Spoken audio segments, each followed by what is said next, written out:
नमस्कार, जय हिंद, जय Bharat and welcome to Def Talks. This is Aadi Achint. Russia और यूक्रेन के बीच में लड़ाई के अंदर ज़ेलेंस्की अब मान गया है 30 दिन की एक सीज फायर के ऊपर। जैसे पिछली बारी अपडेट में मैंने आपको बताया था कि अमेरिका, रशिया और यूक्रेन की टीम्स इस टाइम पे है रियाद के अंदर, जहां पर वो कुछ नेगोशिएशंस के में पार्ट ले रही हैं। यूक्रेन और अमेरिका की टीम्स जब मिली तो अमेरिका ने उनके सामने एक प्रपोजल डाला है ऑफ अ 30-डे सीज फायर कि ये भैया आप मान लीजिए, उसके बाद हम कुछ आगे बात कर सकते हैं। On the face of it मतलब एकदम जमीनी तौर पे अगर देखें तो यूक्रेन मान चुका है कि भैया 30 दिन का एक सीज फायर होना चाहिए। इसी के रिएक्शन में इमीडिएटली अमेरिका की तरफ से जो जवाब आया कि भाई जितने भी सैंक्शंस लगे हुए थे अमेरिका के यूक्रेन के ऊपर with regards to military aid and intelligence, वो पूरी तरह से लिफ्ट कर दिए जाएंगे। तो क्या होगा कि भाई यूक्रेन को उस टाइम पे जो भी सामान चाहिए, उसको जो इंटेलिजेंस चाहिए, वो उसके पास वापस आ जाएगी। नाउ ये देखिए आप, इस टाइम पे जब ये सब चल रहा था, इसी टाइम पे यूक्रेन ने एक बहुत बड़ा ड्रोन अटैक करा रशिया के अंदर। और ड्रोन अटैक के अंदर कई सिविलियंस की डेथ हुई। मॉस्को के आसपास कई रीजन्स के अंदर काफी हद तक डैमेज हुए। और यूक्रेन ने एक बड़ा इंटरेस्टिंग सा चीज और करा, जहां पर एक अगर आप मैसेजिंग के तौर पे देखें तो बड़ा ही एक एक एक इंटरेस्टिंग सा मैसेज है, जहां पर ध्रुज़बे पाइपलाइन की एक सर्विस स्टेशन के ऊपर उसने अटैक करा। ध्रुज़बे पाइपलाइन एक ऐसी पाइपलाइन है जो रशिया से गैस लेके जाती है, कहां पर? हंगरी और स्लोवाकिया। वो दो देश जो यूरोपियन यूनियन के अंदर यूक्रेन को सपोर्ट करने से मना कर रहे हैं। तो ये एट द बैकग्राउंड ये सब हो रहा है और यहाँ पर 30 दिन सीज फायर की बात की जा रही है। जैसी 30 दिन सीज फायर की बात की जा रही है, लोगों ने पुराने रशियन वीडियोस चलाने शुरू कर दिए, जहां पर रशिया ने बड़ा कैटेगोरिकली बोला है कि कोई सीज फायर पे हम अग्री नहीं करेंगे। बट इन एनी केस ये एक फ्रेश सिचुएशन है एंड यहाँ पर इसके पीछे एक गेम है। गेम ये है कि देखिए अभी वो जो मार्को रूबियो और माइक वॉल्स जो बाहर आए इस मीटिंग से, उन्होंने एक बड़ा इंटरेस्टिंग सा एक चीज बोली। और यहां पर ये बोला कि साहब कौन इस डील को मानेगा, कौन इस डील को नहीं मानेगा। और ये मेरे ख्याल से एक कोशिश है रशिया को एक कॉर्नर में डालने के लिए कि साहब आप डील नहीं मानेंगे। मैं ये क्यों बोल रहा हूं? मैं ये इसलिए बोल रहा हूं कि कल मार्को रूबियो की तरफ से, उर्सुला वॉन डर लायन की तरफ से, काजा कालास की तरफ से, इमैनुअल मैक्रोन की तरफ से एक लाइन कॉमन ट्वीट हुई। यहां तक कि यूके के प्राइम मिनिस्टर कियर स्टारमर की तरफ से भी जो स्टेटमेंट आया उसमें एक लाइन बड़ी क्लियर थी, and it was a tool kit. Tool kit का मतलब उसके अंदर जो लाइन थी, the ball as always is in Russia's court. किसी ने लिखा ball is now in clearly in Russia's court, ball is now in Russia's court, ball is now in Russia's court. मतलब एक ही तरह से बोलने की कोशिश है कि भाई हमने जो करना हमने कर लिया, अब आप बताओ आप क्या बोलते हो। नाउ देखिए ऐसा है, फ्रांस और यूके जो है इस टाइम पे यूक्रेन से काफी हद तक बात कर रहा है, क्योंकि अमेरिका से झगड़ा हो रखा था और उसको पैचअप कराने की काफी कोशिश कर रहा है। कल के स्टेटमेंट से ये पता चलता है कि भाई यूक्रेन को थोड़ी बहुत तो अकल आई है कि यार अमेरिका के बिना कुछ कर नहीं सकता। और on the face of it जहां मीटिंग चल रही थी वहां पर सब चीजों के लिए ये लोग मान रहे थे। खैर जेलेंस्की के अपने डायलॉग बाजी जो चलती रहती है वो चलती रहती है, उसके अंदर कोई गेम नहीं है ना। सवाल ये है, अगर रशियंस ने पहले ही ऐसे बोला हुआ है कि ऐसी डील हम मानेंगे नहीं, why would the Americans push for something like this? Now इसका जवाब सेनेटर क्या secretary of state Marco Rubio ने दिया है, जो हम एक छोटा सा वीडियो सुन के जरा समझते हैं कहते क्या है वो, and then let's talk about that a little further. We're going to take the offer to them. We're going to tell them this is what's on the table. Ukraine is ready to stop shooting and start talking. And now it'll be up to them to say yes or no. I hope they're going to say yes. And if they do, then I think we made great progress. If they say no, then we'll unfortunately know what the impediment is to peace here. Exactly. मतलब इन लोगों ने बोला what is the impediment to peace. Now ये एक बड़ा interesting सा statement है। Impediment to piece मतलब कौन बाधा डाल रहा है पूरे पीस के टॉक्स के अंदर। अभी तक जो एक नैरेटिव था कि भाई यूक्रेन बाधा डाल रहा है पीस टॉक्स के अंदर, ये जो 30-डे सीज फायर है ये गेम खेलने की कोशिश है, जहां पर रशिया को बोला जाएगा कि देखिए साहब आपको अभी एग्री करना पड़ेगा, देखो यूक्रेन भी मान गया है, अगर आप डिसएग्री करोगे तो भैया आप ही प्रॉब्लम हो, फिर तो हम थोड़ी प्रॉब्लम है। And this is something that you can see, the ball is in Russia's court. एक ये नैरेटिव बनाने की कोशिश की जा रही है। सुनते हैं इनको आगे। The best goodwill gesture the Russians can provide is to say yes to the offer that the Ukrainians have made to stop the shooting, to stop the fighting, and get to the table. If they do that, that's the best goodwill sign we could see. Obviously, as part of that negotiation, as we're talking about how to end this conflict, there will be a lot of issues to unravel. Among them, not the least of which is the humanitarian concerns, the children, the prisoners of war, all the things that sadly come with these conflicts. But the number one goodwill gesture we could see from the Russians is to see the Ukrainian offer and reciprocate it with a yes. Now आपको एक चीज़ यहाँ पर दिखती है कि भई बड़ा clearly Russia को बोला जाएगा कि साहब ये ऑफर है, अब आपको हाँ बोलना पड़ेगा टाइप्स, ठीक है? Now ball in the Russia's court you know लेकिन एक चीज़ मार्को रूबियो ने यहाँ पर आगे जाके भी बोली कि साहब उन्होंने किसी ने बोला कि भई रशिया ये कर रहा है, देखो रशिया भी तो हिट कर रहा है। तो उसने बोला यार देखिए क्रिटिसिज्म करना मेरा उसमें नहीं है and it won't be beneficial to the deal. So at least इन लोगों को इतनी सेंसिटिविटी है कि जाके अभी रशिया को क्रिटिसाइज करोगे, तो आप उनके साथ बात नहीं कर पाओगे। But this is a very interesting game जहां पर रशिया को एक कॉर्नर में डालने की कोशिश की जा रही है। नाउ इसी बीच रशियन ऑफिशियल फोरम्स में से नहीं बट अनऑफिशियल फोरम में से 3 डिमांड्स आई, जो बड़ी इंटरेस्टिंग थी।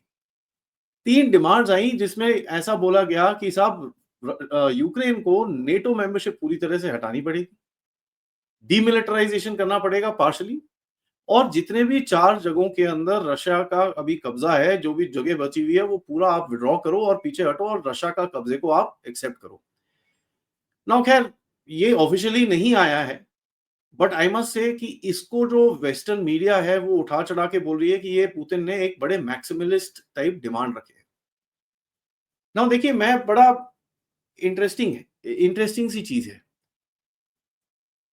यू नो पुतिन साहब के पास अगर इस कॉर्नर के अंदर हैं तो उनके पास ऑप्शंस क्या हैं? ऑप्शंस हैं कि एक तरफ वो बोल सकते हैं कि साहब sorry this is not agreeable, तो फिर उनको बोला जाएगा कि भैया आप ही हो, आप ही लड़ाई लड़ना चाहते हो, दिस दैट ये वो। Now how does Russia get away from this? ये बड़ा इंटरेस्टिंग रहेगा। एक चीज जो मेरे दिमाग में आई, if I was Vladimir Putin, मैं बोलूंगा अच्छा ठीक है जी, सीज फायर कर लेते हैं 30 दिन का, 30 दिन में यूक्रेन में इलेक्शन कराओ, ज़ेलेंस्की हटाओ, फिर बात करते हैं। तो देखिए how to flip a game from sort of a cornering, आप दूसरी तरफ फ्लिप करो, बोलो ठीक है मान लेता हूं मैं 30 दिन का, बट 30 दिन के अंदर मेरे को इलेक्शन चाहिए। इलेक्शन होगा तो ये जितना भी सेटअप है वो कितना रहेगा, कितना रही रहेगा, उसके बाद रशिया के पास भी गेम रहेगा और वेस्ट भी, at the end of it the west also wants Ukraine out. तो रशिया हैज ऑप्शंस, ऐसी बात नहीं है कि वो बिना ऑप्शन के है। एंड पुतिन साहब बड़े इंटरेस्टिंग है क्योंकि कल पुतिन साहब पहुंच गए कर्स्क, ठीक है, पुतिन साहब पहुंच गए कर्स्क और कर्स्क की बैटल के अंदर यूक्रेन की बैंड बजी हुई है इस टाइम पे, ठीक है, they are literally surrendering, running, हालत खराब है वहां पर। एंड पुतिन साहब पहुंच गए कर्स्क, कर्स्क पूरे मैप शैप लेके एक मिलिट्री मीटिंग करी, wearing a military uniform himself, अपने आप एक मिलिट्री यूनिफॉर्म पहन के वहां पर आए।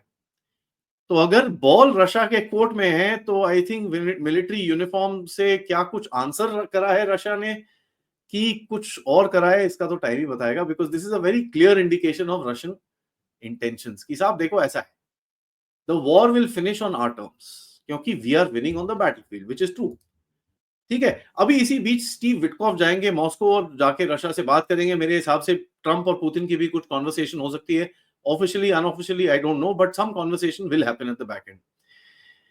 यहां पर देखिए 2-3 चीजें हैं जो अगर आप एनालिस्ट को देखेंगे, कई लोग थोड़ा सा परेशान है इस पर्टिकुलर मूव से कि यार नहीं ये तो रशिया कभी मानेगा नहीं, ये तो ट्रंप को कोई गेम खेल रहा है, क्या कर रहा है, उनकी अपनी इंटरनल पॉलिटिक्स हम अमेरिका के एनालिस्ट के अंदर देखेंगे। But let's see what happens because Russia has some cards with him, ठीक है, वो बिल्कुल भी कार्डलेस नहीं है और वहां पर वो एक बहुत, जैसे मैंने आपको बताया, एक गेम तो यही खेल सकता है कि भैया इलेक्शन करा लो। नो इलेक्शन करा लो के अंदर वेस्टर्न कैंप के अंदर हबड़ंग मच जाएगा और यूरोपियन यूनियन एकदम परेशान हो जाएगा कि इसको कैसे करना है अभी। सो जो लेफ्टिस्ट प्रेशर आएगा वो उसको आप पुशबैक बड़े आराम से कर सकते हो। यूक्रेन बोलता है मेरे पास कोई ट्रस्ट नहीं है in going over the ceasefire proposal, ठीक है, और जो भी है मेरे I have no trust in this. Zelensky के अपने मुंह से ये निकला। अब ज़ेलेंस्की के मुंह से अपने और भी बहुत कुछ निकला है, जहां पर देखिए मैं आपको बताऊं, ये एक पता नहीं कौन सी दुनिया में रहता है। एक तरफ कहता है कि भाई ये जो रशिया का एक प्लान था एस्केलेट करने को, उसको रोक दिया और रात को ड्रोन अटैक खुद कर रहा है। तो यू कैन इमेजिन देखिए पीस कीपर्स और ये वो पता नहीं बड़े बड़े प्लान बन रहे हैं, जहां पर यूरोपियन लीडर्स इस बारी वेडनेसडे को मिले थे पेरिस में या कहीं पे, और वहां पर पीस कीपिंग फोर्स की बात कर रहे हैं कि European peace keeping force and this and that. अगर आप बड़ा क्लियरली देखें, लैवरोव साहब ने बड़ा एक सिंपल सा स्टेटमेंट दिया है कि साहब जो भी पीस कीपर्स होंगे वो वॉर एंड करने के लिए नहीं होंगे, एंड देखिए, we will not accept any Europeans as peacekeepers in Ukraine, क्योंकि कहते हैं, उन्होंने बड़ा क्लियरली बोला, ये यूरोपियन पीस कीपर जो आप बोल रहे हो, these are all from NATO countries, तो हम ये कभी भी एक्सेप्ट नहीं करेंगे। So he is made his plan very clear. लेकिन यूरोपियंस और ज़ेलेंस्की इस टाइम पे इनका सबका थोड़ा से बावले हो रखे हैं, और कुछ नहीं है। टेरिटरी के हिसाब से देखिए, अमेरिकन के दिमाग में बड़ा एक चीज क्लियर है कि यार, यूक्रेन की टेरिटरी उसके पास वापस नहीं आ सकती। It can not come back, there is no way. तो ये जितना जो रेटरिक चल रहा है, जहां पर यूक्रेन बोलता है भैया नहीं नहीं नहीं, जो भी है, ये अगर पीस प्रपोजल करना है तो रशिया हैज टू विड्रॉ, मतलब एक तरफ तुम अमेरिका की पूरी बात मान रहे हो, ऊपर से दूसरी तरफ ज़ेलेंस्की पब्लिक में डायलॉग मार रहा है। I don't think it will go down well with Trump. अभी तो खैर ट्रम्प थोड़ा खुश है, बोल रहा है नहीं नहीं, Zelensky is welcome to the White House and this and that. देखते हैं ये रोमांस कितना टाइम चलेगा, क्योंकि there can be a possibility कि ज़ेलेंस्की और लेफ्टीज मिलके थोड़ा सा आगे जाएंगे। They will try and push this issue a little further.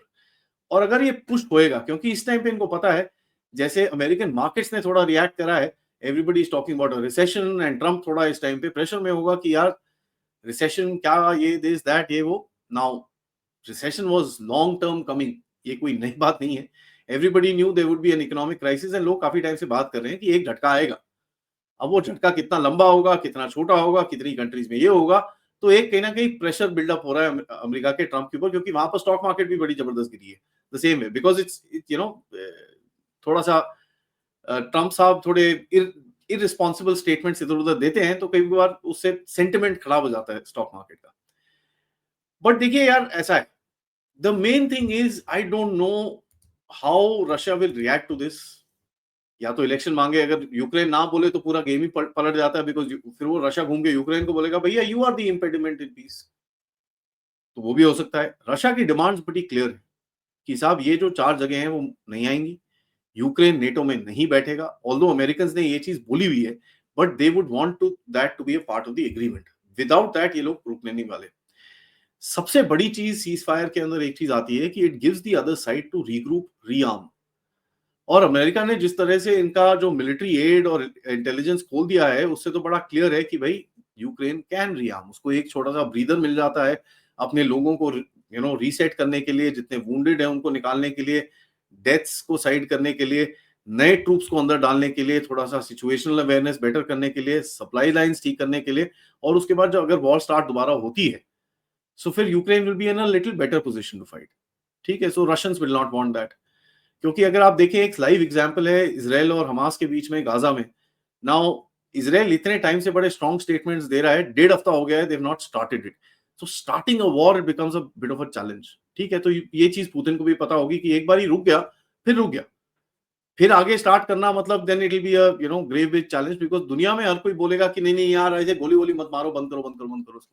So it become a sort of a challenge for Putin as well. So उसके पास ये अपॉर्चुनिटी है, और वो किस तरह इसको रिस्पॉन्ड करता है, इसके ऊपर एनालिसिस हम करते रहेंगे। बट तब तक ये वीडियो को लाइक करिए, सब्सक्राइब करिए। I have tried to simplify and see कि साहब ये सिचुएशन क्या है, और पुतिन को किस तरह से एक कहीं ना कहीं somebody they just trying to put Putin under pressure।